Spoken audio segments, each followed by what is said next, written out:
x plus 1/x equal to 2 হলে x to the power 11 plus 1/x to the power 11 মান কত? এইরকম ম্যাথগুলো যদি আসে তাহলে এখানে দেখো x plus 1/x equal to কি দেয়া 2। তো এইটা দিয়ে আমি অঙ্কটা করতে পারবো। হ্যাঁ, x to the power 11 plus 1/x to the power 11 এই মানটা বের করা কিন্তু খুবই কঠিন কাজ। তো সেই ক্ষেত্রে আমরা একটা কাজ করব। এখানে যদি তুমি x এর মান যদি 1 বসাও প্লাস 1/1, দেখো তাহলে 1 প্লাস 1 দ্যাট মিন্স কত 2। তাহলে এই 2 এবং এই 2 কিন্তু মিলে গেল, তার মানে কি বাম পক্ষ এবং ডান পক্ষ মিলে গেল। কখন মিলছে?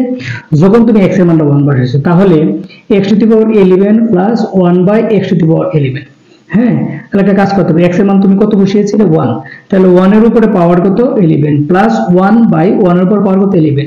তাহলে 1 এর উপর পাওয়ার যদি 11 থাকে তাহলে 1 প্লাস এটা কি হবে 1/1, তার মানে কি 1 প্লাস 1, তার মানে হচ্ছে কত 2, তার মানে এটার মান কত হচ্ছে 2। এইরকম ম্যাথগুলো যদি আসে মানে x plus 1/x equal to 2 হলে এরকম ম্যাথগুলো যদি আসে মনে রাখবা এটা x এর মান 1 বসালে এটা কিন্তু কি হয়ে যায় সিদ্ধ হয়ে যায়। সেক্ষেত্রে x টু দি পাওয়ার 11 আসুক, x টু দি পাওয়ার 9 আসুক, x টু দি পাওয়ার 10 আসুক, যাই আসুক সব সময় রেজাল্টটা কি হবে 2 হবে। আশা করি সবাই বুঝতে পারছি। এখন a প্লাস 4/a সমান 4 হলে a by a square plus a minus 2 এর মান কত? এরকম অঙ্কগুলোর ক্ষেত্রে এভাবে আমরা করব। দেখো a plus 4 divided by a, হ্যাঁ, ইকুয়াল টু কত 4।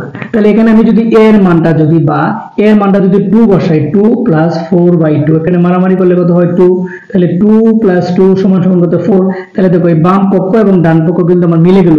কখন মিলছে?